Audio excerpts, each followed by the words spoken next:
Welcome to another episode of In the Line of Wire. This is a special episode. We have Dr. Irfan Ahmed here from Yahoo. He represents Yahoo in the Middle East and Pakistan.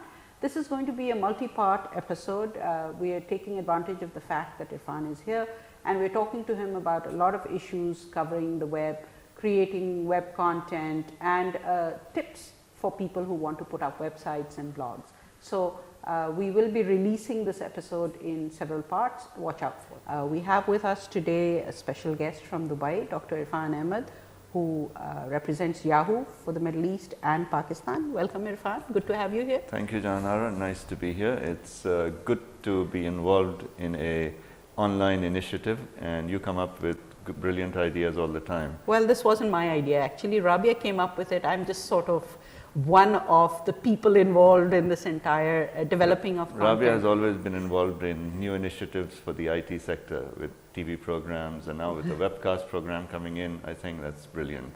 You're one of the people, Irfan, who's been propagating that more content needs to be developed from Pakistan, local content. And so that's why we thought we should have you here and talk about what you think is missing. There is an absolute paucity of online sites from Pakistan. Okay. I mean, I did a small survey within my fairly extended large family and asked all the teenagers and 20-somethings about which websites do they go to. And I specifically said, I don't want you to tell me names of international websites, just give me names of Pakistani sites. They really couldn't come up with anything at all, because there is no real website from Pakistan which caters to the content needs of people. Fine, there is Facebook, there is Orkut, there is YouTube, but these are not Pakistani websites. And most of the youth, they go to these sites. They're not finding sites. Yes, if I'm looking for a job, I could go to rosie.pk or to Naukri Junction, but there are no local sites for my entertainment. News, yes. All the newspapers and TV channels are now, gearing up. But how many young people really want to go looking for news? Absolutely correct. That's not the audience for young people. So what kind of content do you think needs to be produced? Entertainment is one area. Entertainment is definitely one major area. There could be education as well. Right. People who are students, a sort of Yahoo question and answers kind of thing, which is geared towards Pakistan. Okay. That could be a site which will have… And games perhaps? Games, definitely. Mobile is the next big challenge. People are moving on to the mobile platform. Maybe something that is online, explaining about mobile phones. I mean, the entire mobile spectrum is something that could be online. Yes, people in Pakistan are not yet, and actually nowhere in the world, are really clued into mobile web browsing. Yes, occasionally they do check their emails, but beyond that, actually going to the internet on a web platform is not something which is really big yet. But finding out more about mobile phones, finding out just downloading mobile tunes, that's something which… But don't you think the telecom companies are doing that already? They are doing that, but that's fairly limited, and that's well, just one of them for their own. Yeah, it's for their own purpose, marketing purposes. Okay. One of them actually told me that they're coming up with a portal of content that will be really amazing, but I mean that was some time ago. I haven't seen it yet. We've heard plenty of those. We're about to launch something kind of things, but right. Yes, content is difficult to generate, content is difficult to manage, and we don't have enough writers who are pulling in that content. What is really required is that somehow we are able to tap on to the people who can write. Okay. Let's take the bloggers community, for instance. Why not get some of them who are interested in, say, entertainment, watching movies or songs? Maybe they can write their reviews about various movies that they've seen or songs that they've listened to. Yeah, well, we have bloggers and very young bloggers who are writing about gadgets, etc. But we need to put it all together into one platform and then create a site for it. Maybe there is a need for a coordination between somebody who's going to invest in the website and somebody who's going to try to coordinate all the bloggers to be the contributors for it. Because this is the time for user-generated content, and that's what will succeed. But do you think the reason people are not putting up this kind of information is because they don't see any revenue generation likely to happen? That is the biggest problem. For the last 10 years, I've been trying to sell online advertising on Yahoo. it's a struggle. It has been a struggle and it continues to be a struggle. It's not something that's going to happen overnight. 10 years I've been pitching for online advertising. It has now gradually started to gain acceptance within the media community. But even then, it's just a handful of ad agencies which have taken on to online.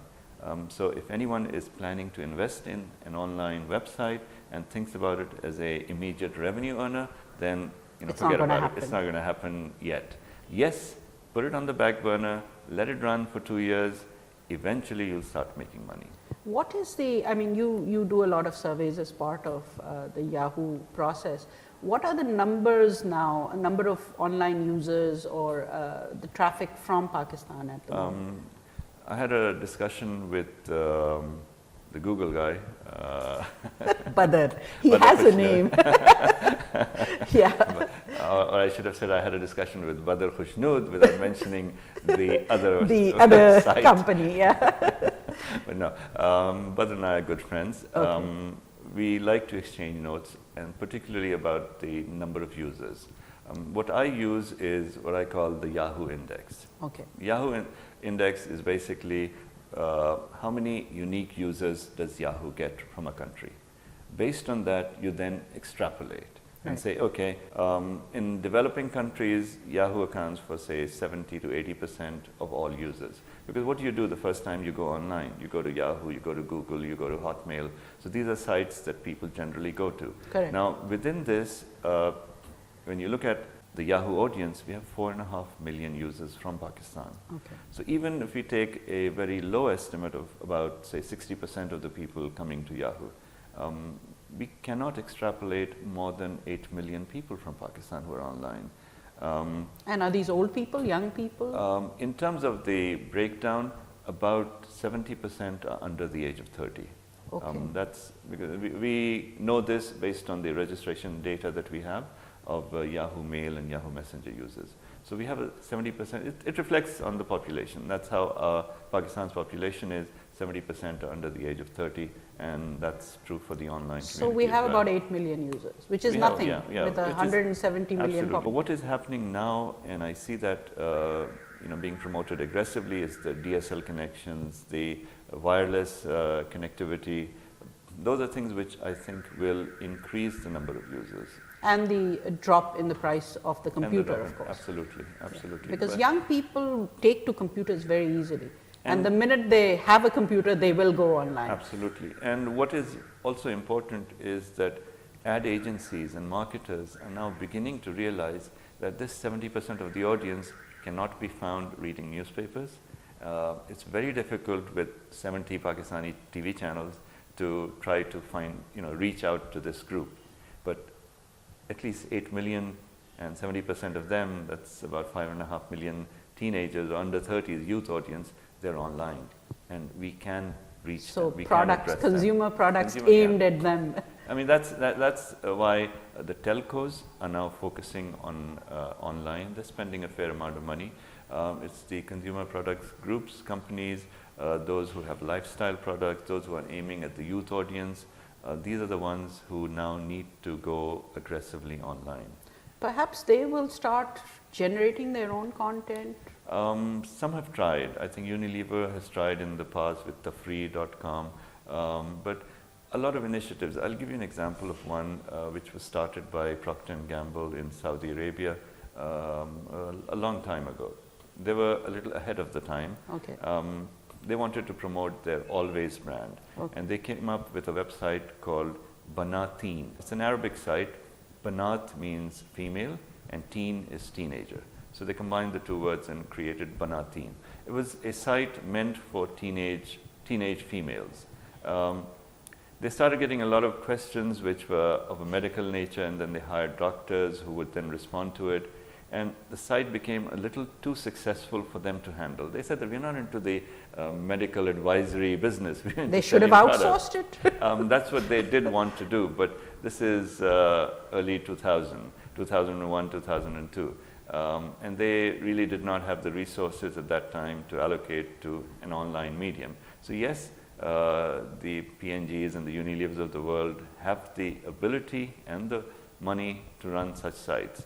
maybe if they look into this aspect again, and at this time when there is a much larger audience. And a much larger outsourcing community, so that they can outsource the work, the content development, the website maintenance and all that. Yeah. So I mean, Banatin was eventually closed down because it became too successful. They were not able to handle all the queries that were coming in, and they just gave up on that. Well, maybe that takes us in a direction which perhaps even in Pakistan these sites would be successful. Knowledge regarding healthcare, and there is information people are looking for. Absolutely. And it's not available anywhere else. Absolutely. So. I mean, there's need for entertainment, there's need for educational information, anything catering to the requirements of the young people. Well, there was a time there was a lot of cricketing information available online, but that sort of fizzled out. Well, we have our high moments in cricket, we have our lows. Currently we are going through the low.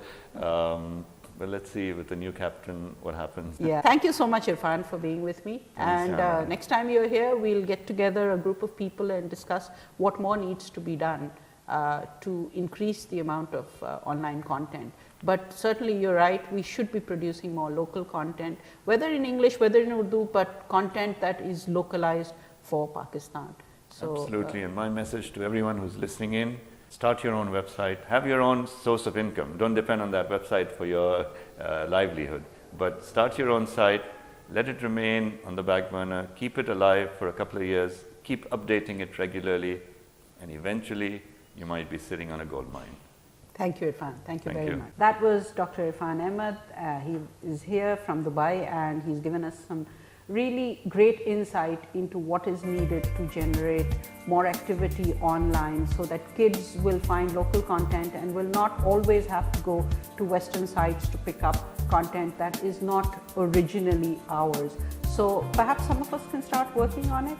Thank you for being with me. That was another episode of In the Line of Wire. This is Jahan Ara signing off.